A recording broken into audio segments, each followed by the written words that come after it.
Magandang tanghali mga ka-thyroid, no? Welcome back ulit sa aking channel. Ngayon, pag-usapan naman natin bakit ba nagkakaroon ng dagdag bawas sa dosage natin sa gamot, mapatapdin, levothyroxine o Inderal, propranolol, no? Tara discuss natin habang maganda panahon. Ako, nag-umpisa ako ng ng gamot sa hyperthyroid ko way back 2018, 40 mg. Okay naman dahil sobrang bagsak ng katawan ko nga noon, payat, no? Tapos hyperthyroidism talaga, nag-thyroid storm pa. Ngayon, si doctor kasi usually gumagamit sila ng titration technique. So ano ba yung titration? Yung sakit ng ko, tampa ako natusok. Yung titration kasi guys, no? Ano yan? Way yan or process nila. Halimbawa, ang gamot ko 20 mg, hindi naman maganda yung responde ng katawan ko sa 20 mg. Ngayon, dahan-dahan dadagdagan ni doktor yung dosage ko, no? Pataas. Hindi naman bigla, hindi niya agad iti-triple o idodoble kasi syempre kinokontrol din niya yung possible side effects ng gamot. Okay? O halimbawa, ibang sakit. Diabetes o kaya itong hypertension, high blood. Halimbawa, no, ang iniinom mong metformin 500 mg once a day. Halimbawa lang once a day. Ngayon, sa readings mo ng blood sugar, puro matataas ang nakukuha mo sa loob ng isang buwan. So ang gagawin ni doktor, imbis na 500 mg, gagawin kanyang 750 mg sa isang araw na. So, ganun, no? Ganun na gagawin ni doktor. Sa thyroid, ganun din. Kung hyperthyroid ka at isang buwan ka nang umiinom ng 10 mg, hyper ka pa rin at hindi pa rin nagbabago ang resulta ng FT4, T3, TSH, ang mangyayari dito, itataas ni doktor yun, no? Kaya nagkakaroon tayo ng dagdag bawas, taas baba, pagdating sa medication. Minsan, nakakalito, minsan, parang weird pakinggan or minsan ang negative ng dating, no? But again, that is the safest way, no? Hindi naman po pwedeng sige, titriplehin ko agad yung gamot mo, dodoblehin ko agad yung gamot mo, no?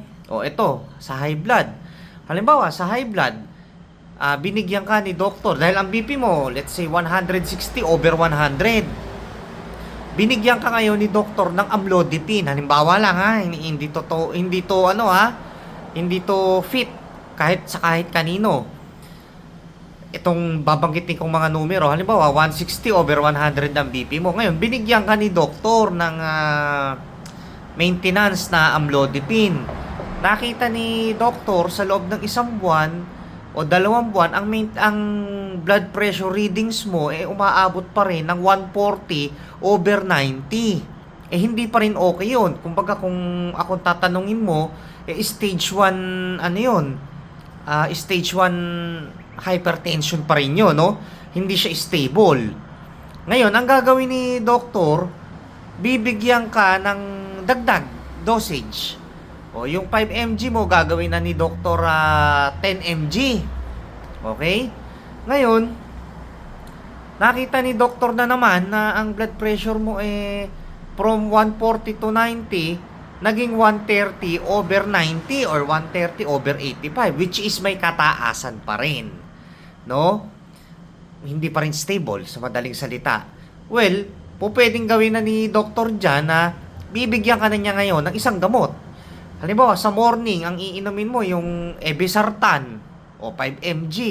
Sa gabi, bibigyan ka naman ni doktor ng amlodipine 10 mg. So, combination drug ang ginamit niya.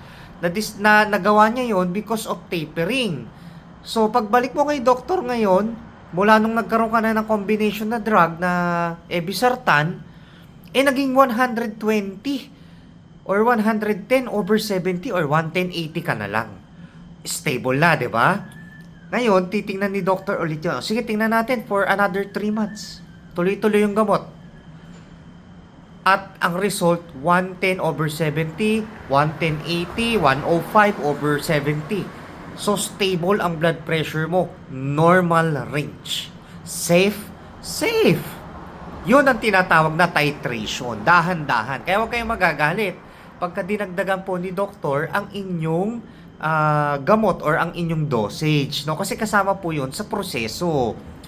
So, nakaligtas ka ngayon sa ibang komplikasyon ng hypertension or diabetes. 'Di ba? O kaya ng thyroid. Kasi nga, na-detect or nabingo or nahuli yung tamang dosage na angkop sa katawan. Hindi naman porket 5 mg ako, 5 mg na tayong lahat. Hindi po ganun. No? Iba't iba po ang responde ng ating katawan. Okay? Yun ang titration. Madali lang intindihin, no?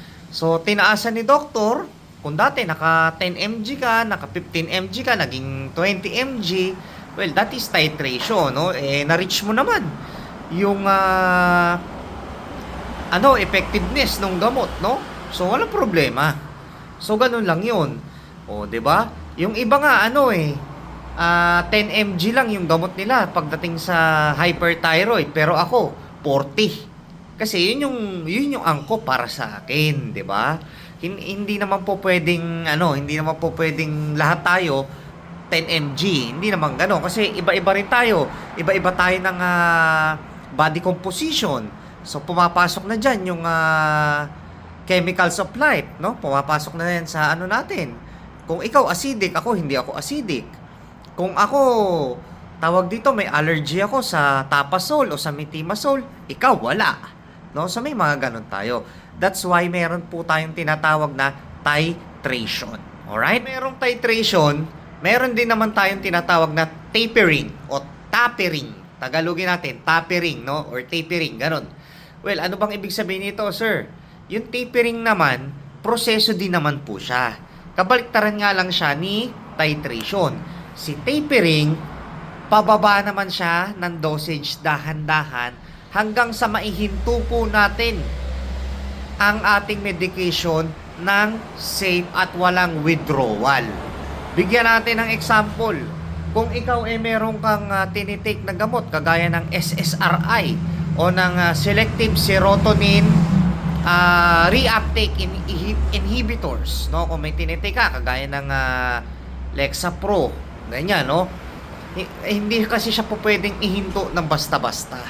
Okay, kasi po pwede ka magkaroon ng withdrawal na tinatawag dito. Okay, no, so ganun nga, para safe nating maihinto yung gamot na tinitake natin. Let's say, tinitake mo siya for 6 months, ganyan, 2 taon, 3 taon, may ganun eh. Iba-iba kasi talaga tayo ng body composition pagdating sa reaction ng ating gamot sa katawan. Okay, so kung mapapansin mo dito, sa mga na-share kong video, no, nag-start ako ng 40 mg hanggang ng top din before, hanggang sa umabot na lang ako ng 5 mg once a week. So umabot ako ng gano'n, no? Well, that is tapering. Form po siya ng tapering. Ang problema, nung sinubukan na yung tapering sa akin, nawala yung gamot. As in, nag-zero ako sa gamot. After 3 months, ayan na, umuulit na po ang sintomas ng hyperthyroidism.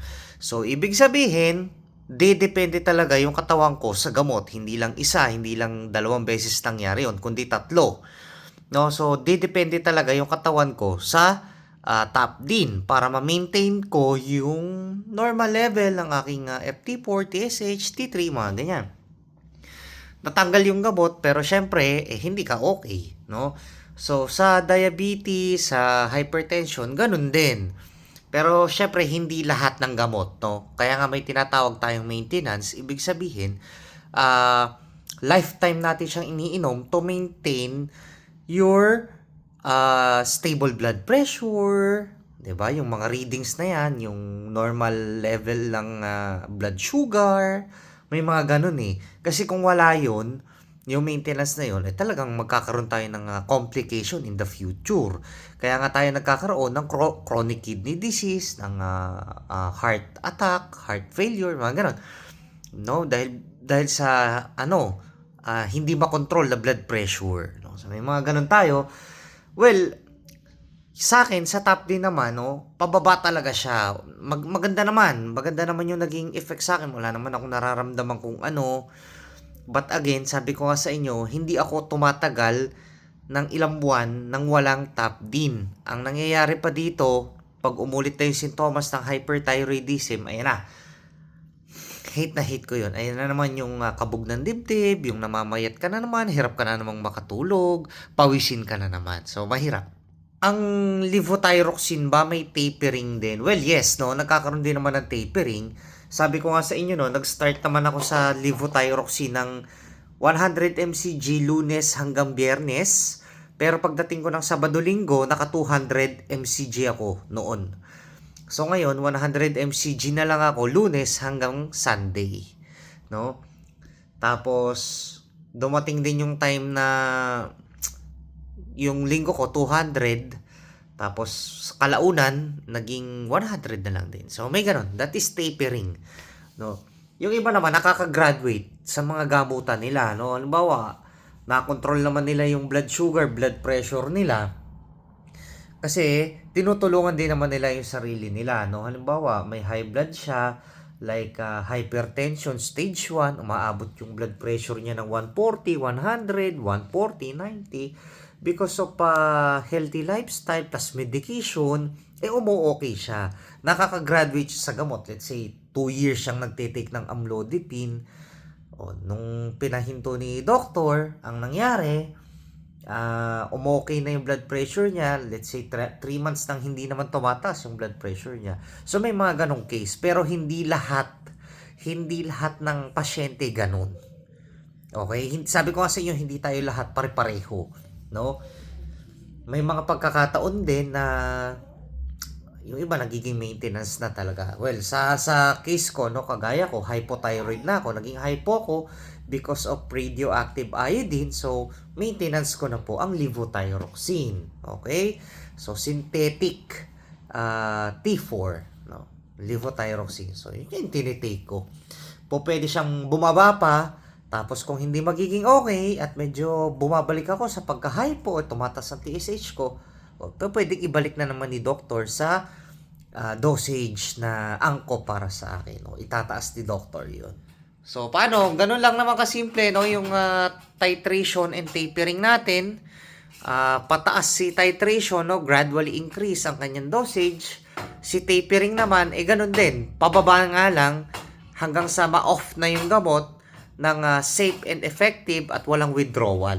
Okay? So, ganun lang naman. Kaya, huwag kayong magagalit, no? Kung makaka-experience kayo na tinaasan yung dosage nyo, or binabaan, or ibinalik na naman sa mataas na dosage, no? Kasi nag-a-adjust talaga ang body natin.